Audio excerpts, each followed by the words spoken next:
Thank you very much, Ambassador Farrell.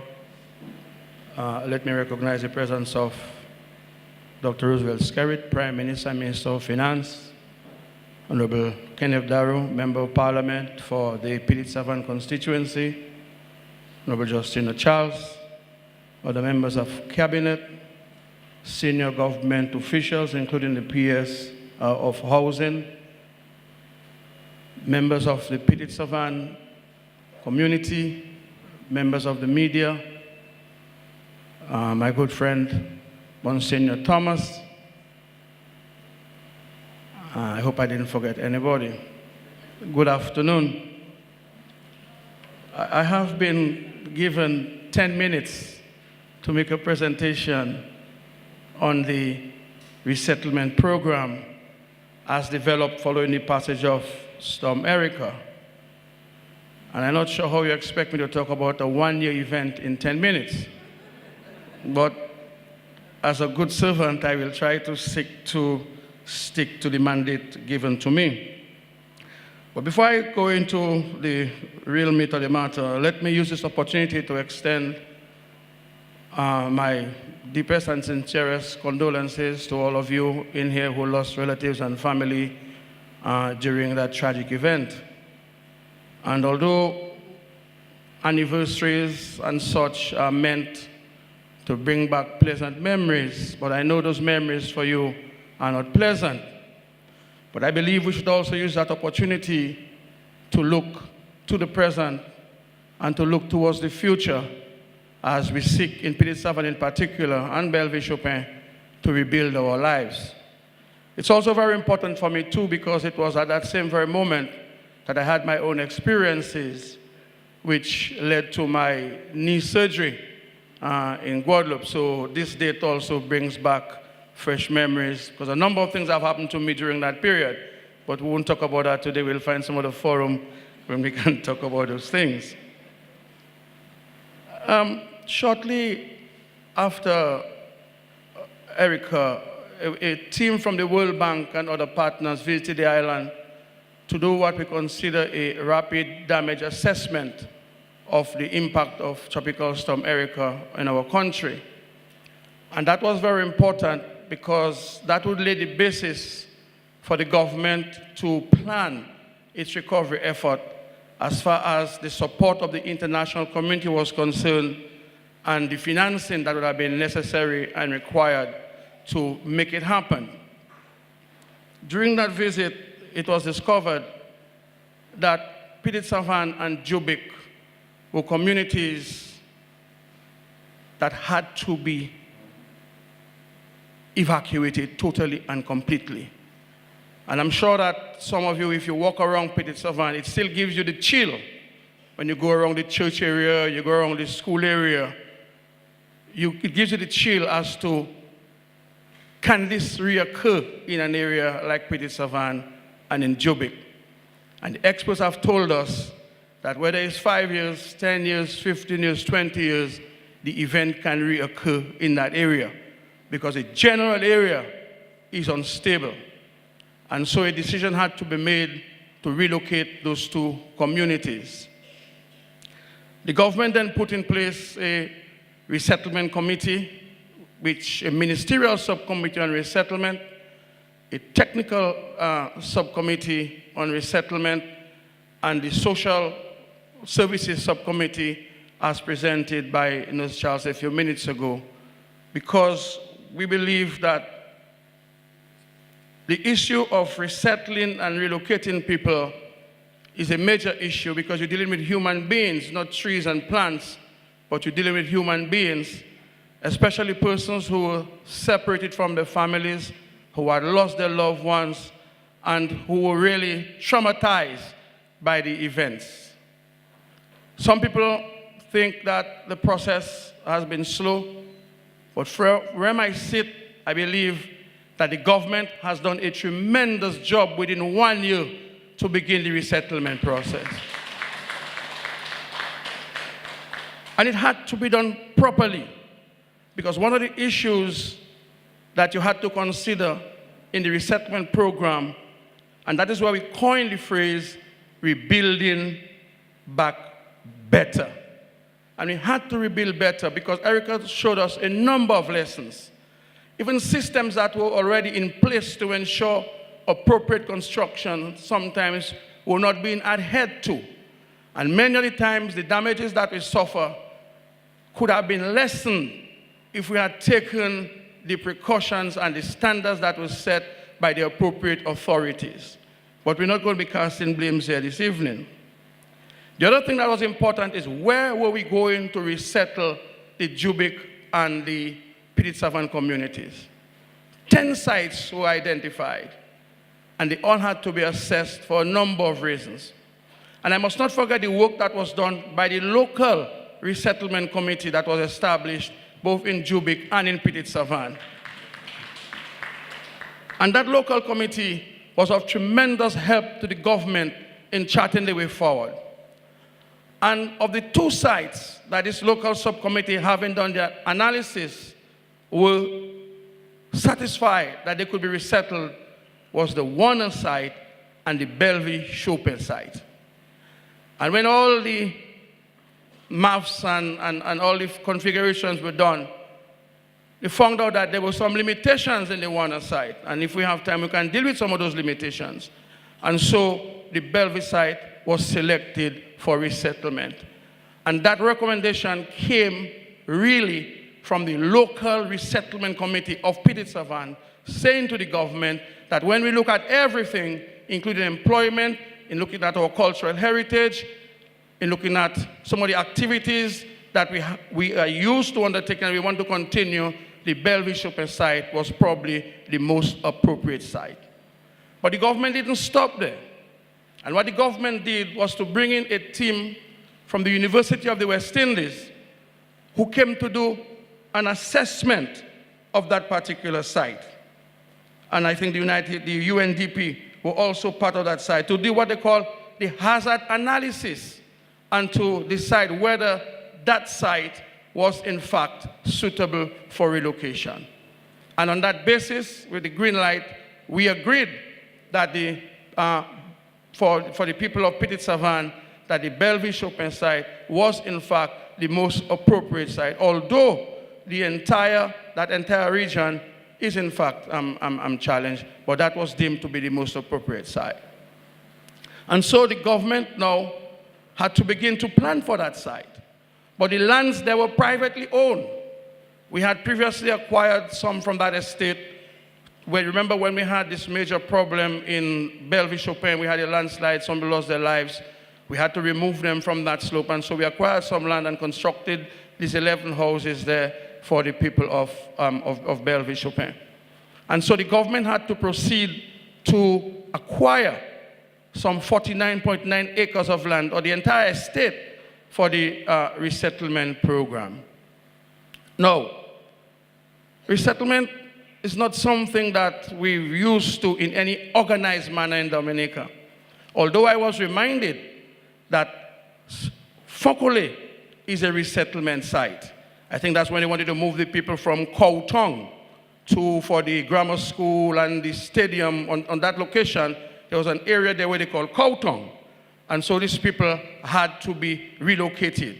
But for those of you who are familiar with Fokole, will know the tremendous challenges being experienced by the persons living and the families living in Fokole that today this present government is seeking to address. You had issues of infrastructure, you had issues of roads, you had issues with water, you had issues with drainage, you had issues with sanitation. Now I want to say this because there are 2 types of resettlement. There is a planned resettlement. And a planned resettlement is when you know that something is going to happen and you prepare for it.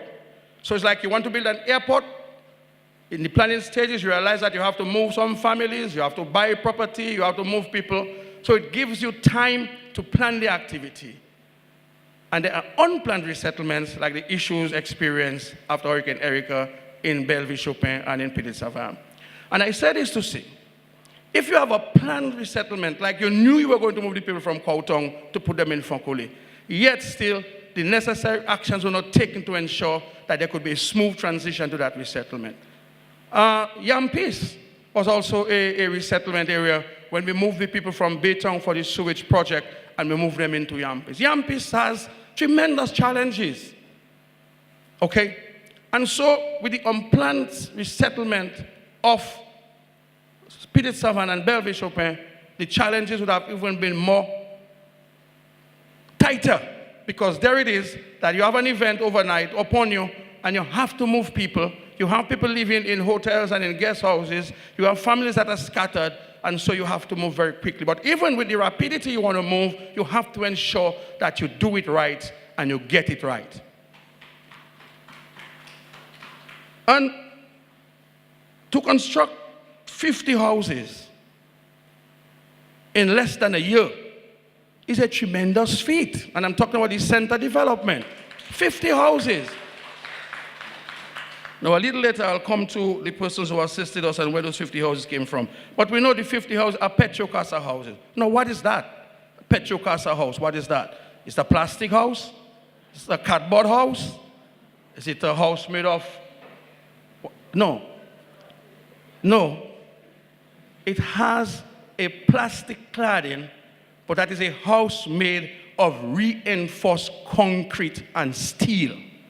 The Petrocasa houses are concrete houses.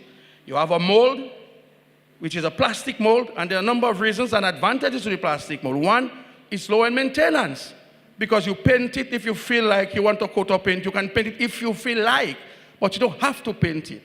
Very low in maintenance. PVC doesn't rot, so you have a house for almost a lifetime. And for those of you who have entered or lived in those houses, will realize that the houses are cooler than the traditional houses we have because of the material. But the underlying factor is the Petrocasa houses are concrete houses in a plastic molding. Okay? And one of those houses is estimated to cost somewhere in the region of $160,000, $170,000. Because when we compare that with a traditional concrete house, it's comparable, it's the same cost. So the Petrocasas, you can say what you want about them. We're satisfied that we've given the people of Jubic and we'll give to the people of Petite Savanne a traditional concrete building. The only difference is it will be housed in a plastic mold. Now, the people of Jubic are resettled in their houses, they have their keys, and I believe that we should speak to them about the experiences. Before we begin to cast judgment, we should speak to the people of Jubic about the condition. And not only that, the land was also made available. 6.24 acres of land out of 16 acres of land in the center was given free of charge to the people of Jubic for their resettlement and the reunification of their families. So the Petite Savanne now, which is really where we really concerned about. As soon as we were done with Belleville-Chopin, we already had the land, so we didn't have to acquire additional lands. In Belleville, we had to acquire 49.9 acres of land. Negotiations are still ongoing, but I've been advised that it will cost us a little more, somewhere between $2 and $3 million, just for the purchase and the acquisition of the land. And the houses were built in 2 phases. On the lower slopes, we'll be putting another 50 Petrocasas there. Work on that has started. We have done the foundations about 12, and work has started on that. Now, it was forest, okay? It was a forest. And so you had to do the clearing, you had to do the designs, you had to do the surveys, you had to do the layouts, you had to do the setbacks, and of course, thanks to our Venezuelan friends, we didn't have to worry about the financing, because not only did they give us the houses, but they also provided monies for the labor and the concrete foundation on which these houses are built. And so we must thank the Venezuelan government. Because in a situation where they have their own challenges, and we all watch our television sets, we all watch the news, we listen to the news, they have tremendous challenges. And the challenges didn't happen after Hurricane Erika.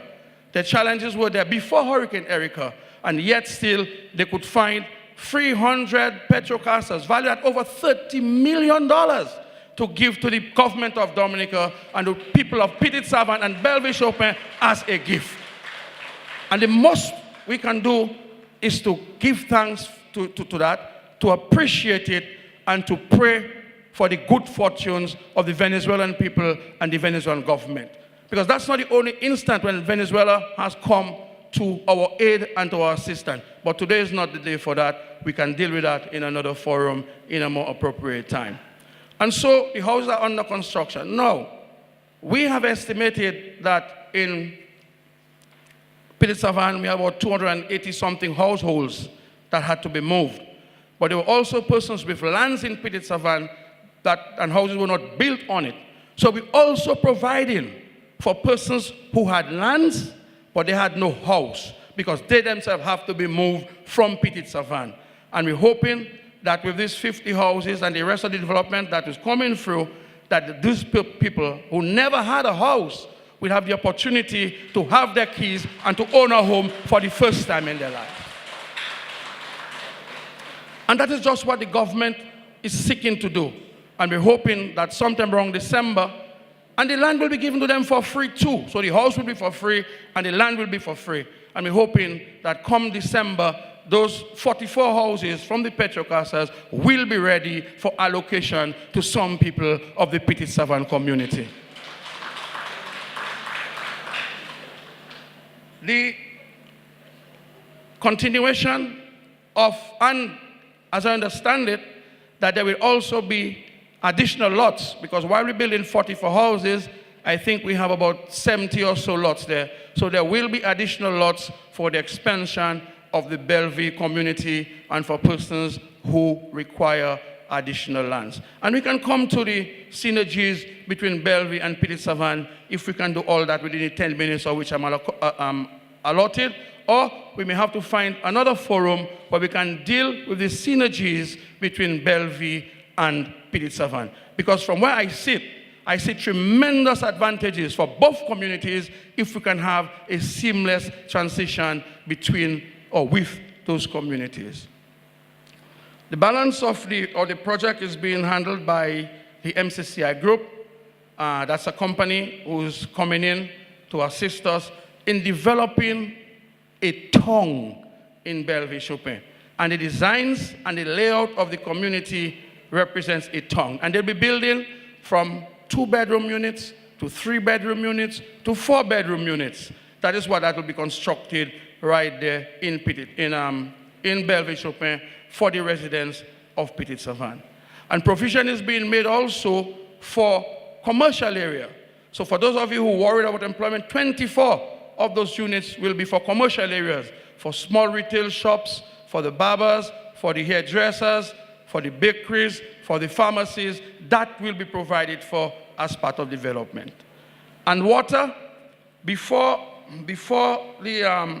Erica, there was a program by the BNTF to improve the water supply in Bellevue-Chopin by a 30,000-gallon tank.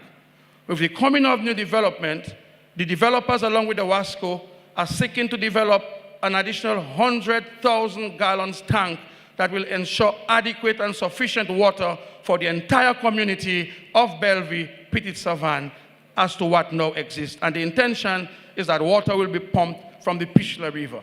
So for those of you who have concerns about the water supply in that community, that is also being addressed as part of that development program. We have already dealt with the issue of additional lands, 49 acres. There will be lands for expansion in that development. We've dealt with the issues of employment. But what is significant is that with this massive development there in Bellevue-Chopin for the people of Petite Savanne and trying to develop an urban community, another tongue in that area, you will now benefit from the synergies between Grand Bay and Font-Baron and Pointe-Michel, which will give you a very wide market. Maybe one of, apart from Roseau and Portsmouth, will give you one of the largest markets in terms of population where you can ply your trade. Whatever trade you're in, you will be able to ply that trade profitably. So these are some of the benefits we see in the Bellevue-Chopin site. And this is what we're offering to the people of Petite Savanne. Now, the government would be very irresponsible, having received the reports from all those agencies that we engaged, having received the reports from the World Bank, from the UNDP, from the University of the West Indies, and for government not to appropriately provide for the residents of Petite Savanne, it would be an indictment against the Dominica Labour Party government and the government of Roosevelt Skerrit. And so we are duty-bound as a government. We are duty-bound as a government who cares for its people. And the Parish made the point that we could simply say, well, it's an act of God. Okay, when you insure your vehicle and there's act of God, the insurance doesn't pay you for act of God. When it's act of God, you're on your own. You understand? And so we can see Hurricane Erika as an act of God. And in many countries, with much more resources than we have, you can see and hear about the struggles of those people. Louisiana in the United States, the rich United States, you still have people after 10 or 12 years living in tents in Louisiana. And just recently, with the heavy rains, you saw the challenges that we're going through, that Trump and his name, Obama, were fighting to see who would get there first to see if they can win a couple votes. But there's no election coming. And we're really not interested in votes at this point in time. At this point in time, our focus is to resettle the people of Petite Savanne, to bring families together, and to give those persons an opportunity to continue to live a normal life. And you heard the amount of money that is being spent just through the social services to provide food, shelter, housing, clothing for the people of Petite Savanne and Bellevue. Over 5 million, I was told. And now we're saying that if 50 houses in Bellevue in center cost about an average of $150,000, $175,000, then figure out what is the cost of putting down 316 units inside. And I'm sure that the quality, because we're trying to develop an urban community, the quality could be one notch, and I don't know what that means. That's what they tell me, so I'm repeating what the technicians tell me. I don't know what the quality is, because to me, a concrete house is a concrete house. Do you understand? You paint it nicely and so on. But I don't know what it means. But we're looking at a top-of-the-line urbanized community in Petite Savanne and figure what it's going to cost the state, what is going to cost the Dominica Labour Party government to resettle the people of Petite Savanne. Well, I know you have other challenges, and these other challenges will be addressed, many other challenges, and you will have challenges for a while. I just told you that in Louisiana, over 10, 12, 15 years, they're still struggling. In Haiti, after the earthquake, how long ago was the earthquake in Haiti? They still have not completed the resettlement process. And there it is, in 1 year, in less than 1 year, because you didn't start laying bricks and mortar the day after Hurricane Erika.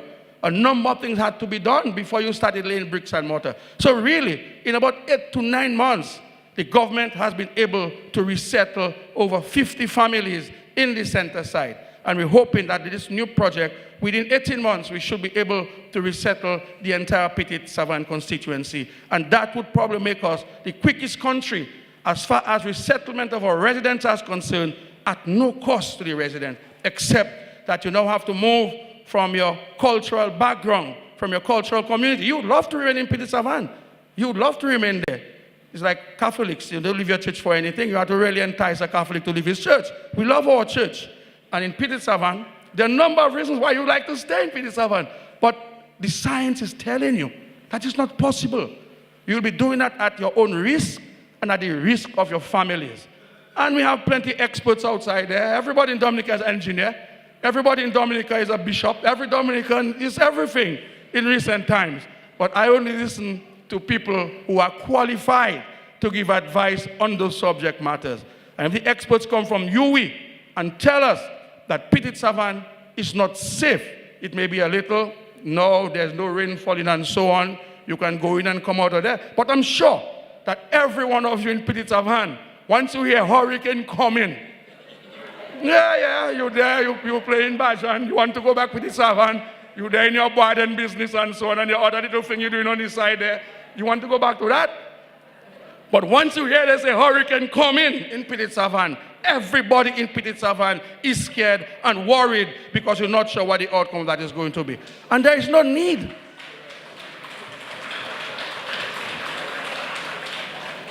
And there is no need for you to live in that state of constant fear.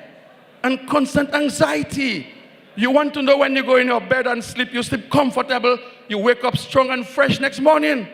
But if rain falls and you cannot sleep, you have a problem. You have a problem.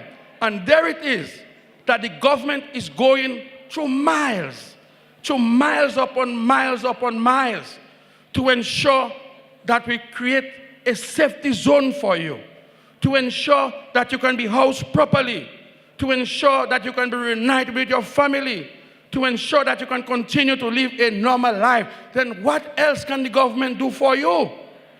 And we've not stopped there yet. We've not stopped. We'll dialogue with you. We know there's some of you with your mortgages. We know there's some of you having challenges with your insurance companies and so on. We know all that. But we have to do it. We have to take it step by step. To me, the most important focus now is to resettle the people of Petite Savanne.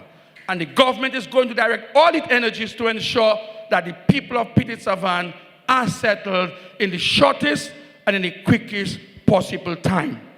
I want to ask you, you have issues, and you can raise your issues, but I want to ask you to cooperate with the government, because at the end of the day, I'm not going to leave Cottage and come to live in Petite Savanne. I may come there, Transata, and go back, but if I have enough interest to go there and come back, I'm not going to live in Petite Savanne. Petite Savanne and Belleville will always be yours, and nobody can take it away from you, not in this lifetime or in the next lifetime. So all we ask you is to cooperate with the government, cooperate with the engineers, cooperate with the technicians, and let's see how we can work together as a team, as Dominicans, to ensure that we can bring back a semblance of normality to the residents and the people of Petite Savanne on your new site in Belleville. May God bless you.